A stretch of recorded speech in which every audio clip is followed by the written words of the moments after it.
வணக்கம் அன்பர்களே. இப்போ குருபலம் அப்படிங்கிறதுல ரிஷபம் ராசிக்கு இந்த வருஷம் குருபலம் எப்படி இருக்குது அப்படிங்கிறத பார்க்க போகிறோம்.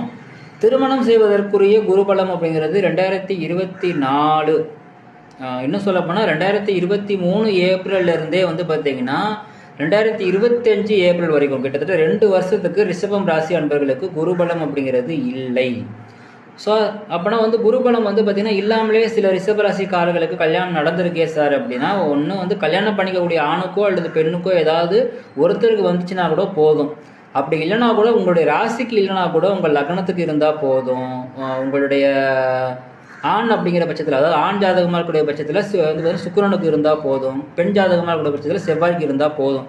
இப்படி ஏதாவது ஒன்றில் கனெக்டானா கூட அங்கே கல்யாணம் பார்த்தீங்கன்னா தாராளமாக செய்யலாம்.